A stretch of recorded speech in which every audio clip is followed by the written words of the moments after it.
Hey everybody, welcome back to the Beaver Pond Project. It's week 6 already, and I thought I'd start up here at the upper end of the pond today and take a look around. I've been wanting to get up here for a couple of weeks and have not been able to do it, but we'll end up at the lower end. I wanted to see both ends this week, so I'll take you along to do that. We've had about a week of rain. I just crossed a little brook that last time I was here a month ago was just raging.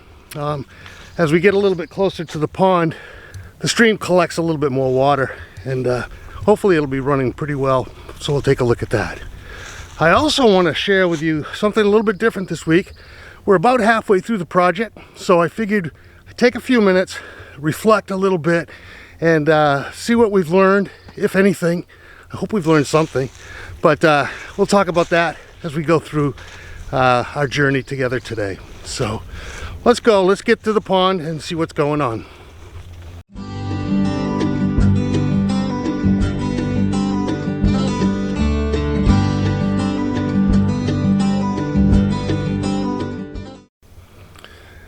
I'm at the top of the field that kind of rolls down to the pond there in the background. I'm pretty sure you can probably see that. There are 3 ideas that I've been thinking about that I wanted to share with you today. And the first one is more of an observation. So let's walk down through the field and we'll get to the pond and take a look around and talk about the first one.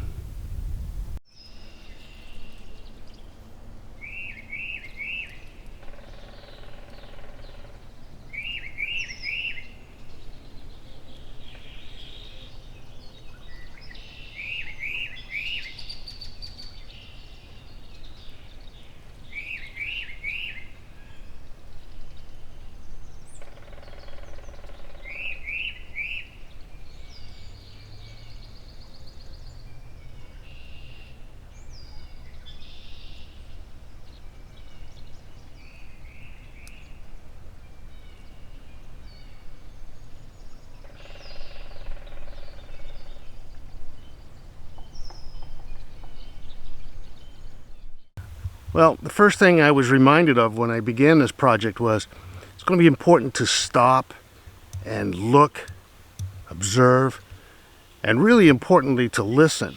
I've been forced to look at some of the smaller things, and that's kind of made a difference. We tend to look at views from a distance, or we look at things, at eye level, or as we're walking through the forest with a destination. We sometimes forget to look. So I've been looking down, and I've been looking up, and it's made a big difference. So I wanted just to mention that. And the other important thing that I've been doing too is actively listening. Just through my active listening, I've been able to hear more animals, identify more birds. We heard peepers in the past that, just wouldn't make an impression before. So that's number 1. Stop, look, listen.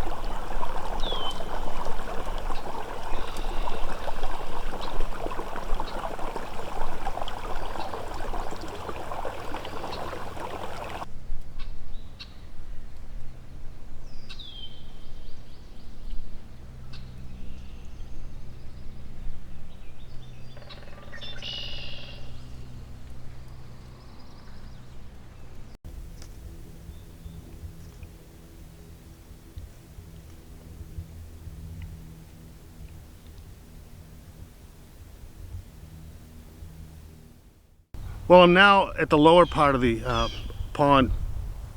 I'm on that little island and I was looking for signs of new beaver activity, but I don't see any here. Really nothing has changed.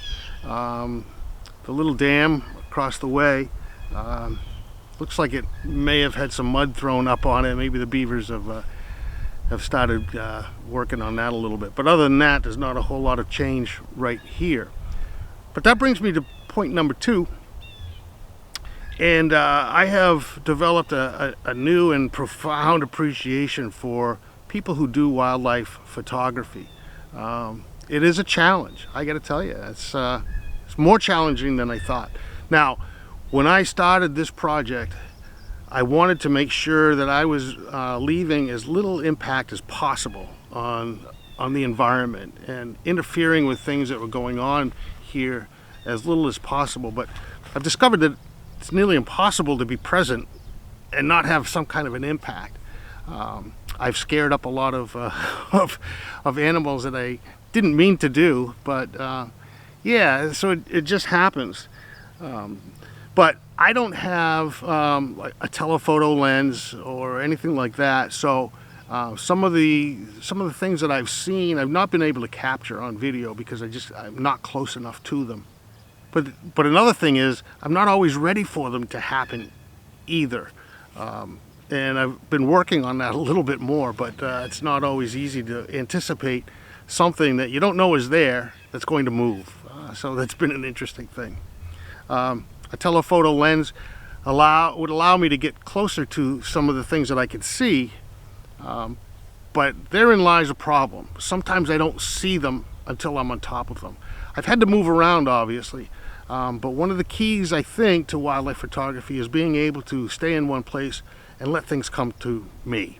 And I've been trying to do that a little bit more, but it takes time to do that, and you don't know what's going to come. So sometimes I'm not ready for it when they do come. So that's been a little bit of a challenge. But I've seen a lot of things that you haven't through this video, I guess is what I'm trying to say. But and that's why people who do this and do it well, I have a deep appreciation for, because it is a difficult thing to do, to capture everything that's happening around you without being a part of the story yourself. So I hope that makes sense. I'm going to move to the other side of the pond. I've not been over there, but there's not a lot going on here. It's midday, so I wouldn't expect a whole lot of things to be happening right now. There's not a lot of birds. There's not a lot of things of interest. But I'm going to go over to the other side of the pond. I've not been over there, and just to see what's there and see what we can find. So let's go over there, and we'll talk again.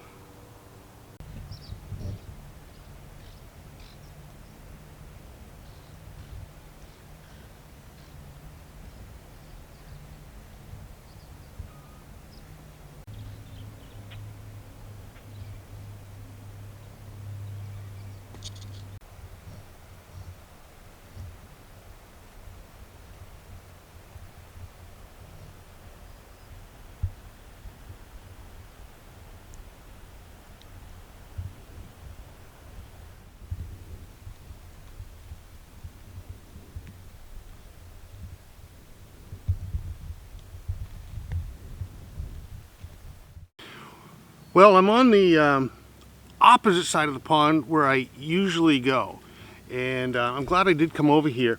The beaver dam, the main dam at the lower end of the pond, is right to the left, just to the left of me. The beaver lodge is to the left and back a little bit, and I saw an otter sliding down the side of the beaver lodge just a little while ago. I didn't have my camera out, unfortunately, so I can't share that with you, but I can share this. I did find some more evidence of beaver activity. This is all fresh here. Looks to be in the last day or so. There's another one right behind me. Unfortunately, this is a bad sign. This is another hemlock tree, as is the one right behind me, and that's not a good sign. After one of my videos, I ran into a friend of mine who happens to be a forester, and he had seen the video and told me that it's a sign that the pond is not healthy, and this is an emergency food for them. Generally, beavers like to eat deciduous trees, poplar, maple, birch. Those are their favorites. Unfortunately, on this pond, there's not a lot of that left. This is a huge hemlock grove that I'm in right now. The whole shoreline on this side of the pond is nothing but hemlocks. So the beavers may be running out of food, and this is a desperation move for them. So it's not good news, but it was an interesting thing I wanted to share with you. This is not good, even though it's exciting to find activity. It may be short-lived here at the pond. Beavers may have to find another place to move to. So, yeah.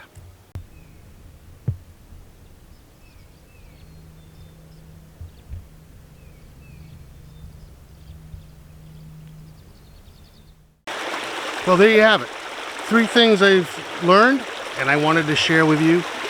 And can't believe we're halfway through the project, but I hope you'll stick with us a little bit longer and see what else we can learn and see here at the Beaver Pond. So in the meantime, I hope that you'll like the video and subscribe to the channel so you won't miss one of these episodes. And we'll be back next week sometime. We'll be dodging raindrops, no doubt, but we'll be back next week for week 7. Thanks for coming along again. We'll see you then. Here's a bonus thing that I've learned. Number 4, the number of airplanes flying overhead doesn't stop. It's really hard to find a few minutes of peace and quiet without an airplane flying over this pond. And I think it happens everywhere. We just don't always notice it. So keep looking up.